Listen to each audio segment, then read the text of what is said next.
On the 24th of January 2019, my life fell to pieces. Everything that I'd seen as my past, my present, and my future just collapsed around my ears. My relationship ended, and I ended up 150 miles away from my dear daughter for 2 months. Those 2 months seemed like an eternity, and on reflection, having been back in the area with my daughter now for 6 months, that 2 months just seems like an absurdly short amount of time, but it felt like forever. It felt like an infinitely longer portion of time than the time I've been here, which eclipses it completely. But after 2 very awkward and painful months, I moved here.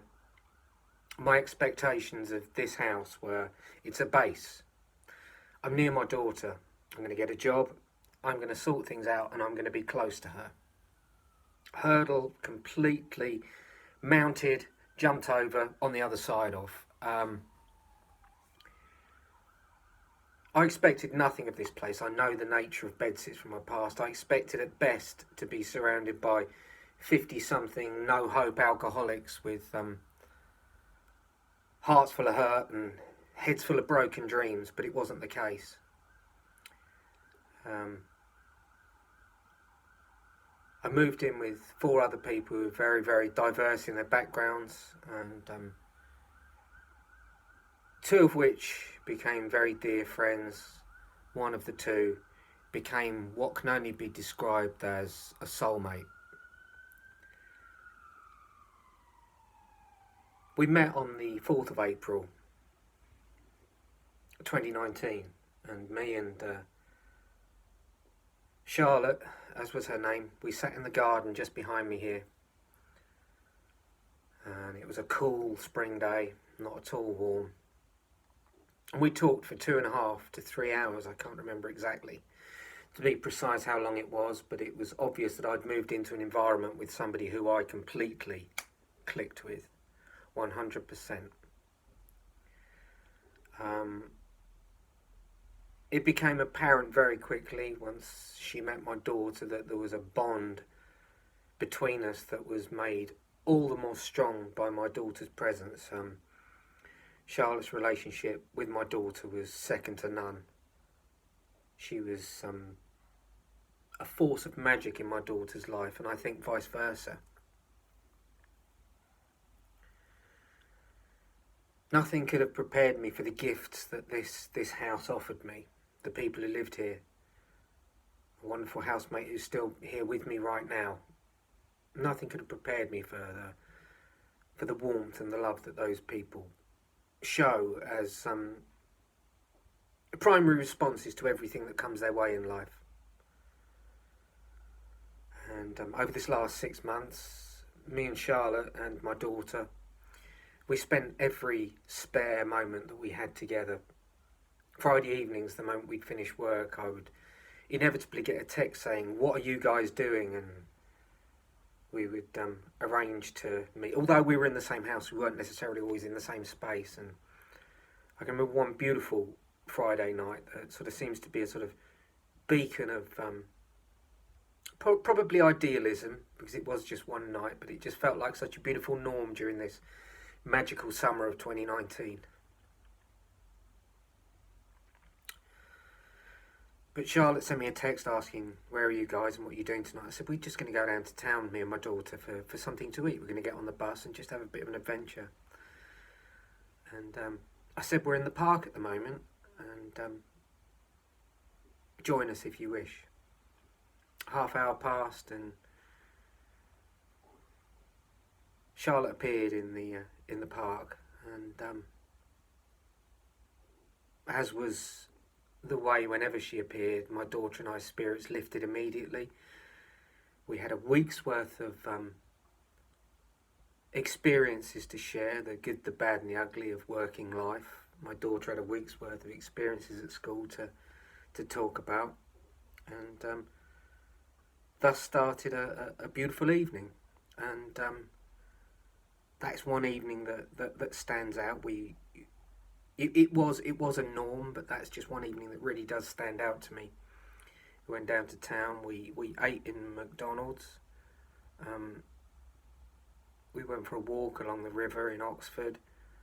I've got extensive footage of that evening, which is so precious to me now you would not believe. Um,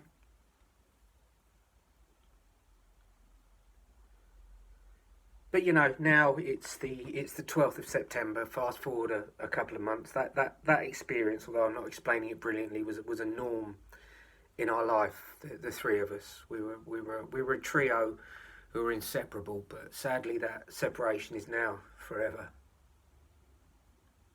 in a physical form. Tomorrow marks Charlotte's funeral. 2 weeks ago today, she took her own life, having given so much in her life and having had unscrupulous, immoral, amoral scum take things from her that did not belong to them, and the mental scars ran so deep that life was too much for her. I keep thinking to myself about what could have been done differently, and just for moments, I tell myself when I see her next, this is what I'll. Then I just think, no, I won't. I'm not going to see her again, and that is the most bitter pill to swallow of my entire life. That there are things that I'm not regretting, but there's certainly things that I'm lamenting with regards to the end of that beautiful human being's life. And she gifted me with responsibility. I'm the one human being. I said to her, she said to me, we agreed on this. She's the one person who knew me, present version, as an adult in the world. And the same could be said of me towards her. We opened up about stuff that we just didn't talk to other people about. And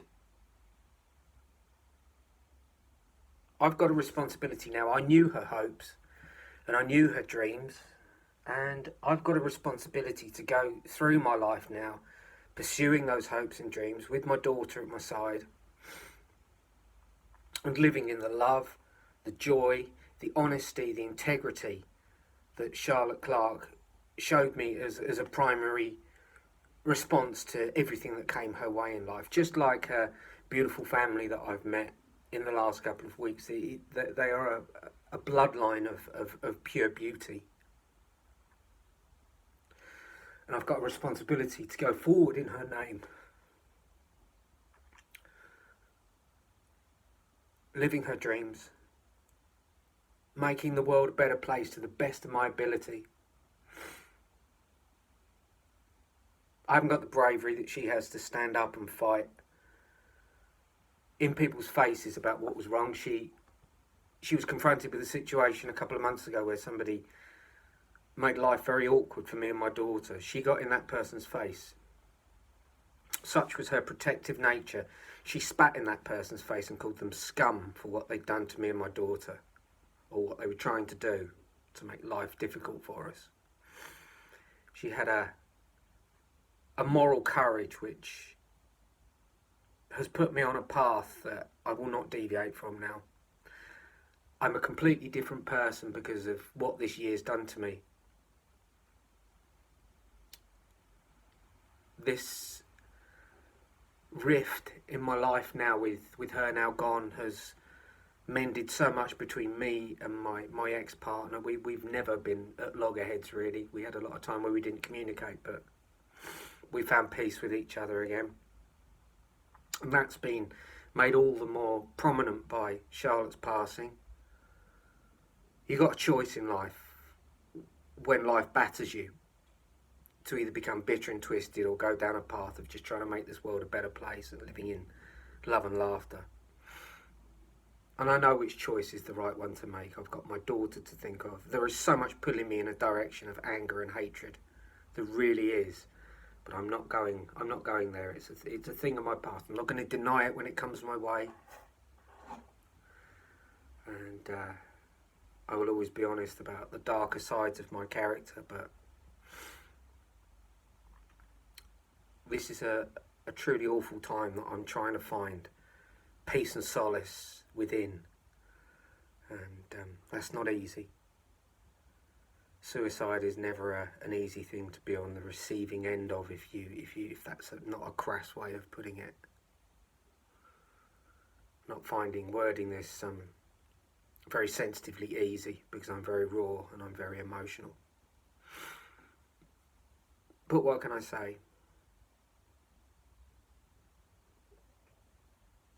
What a terrible time. What a terrible time. Be kind to each other.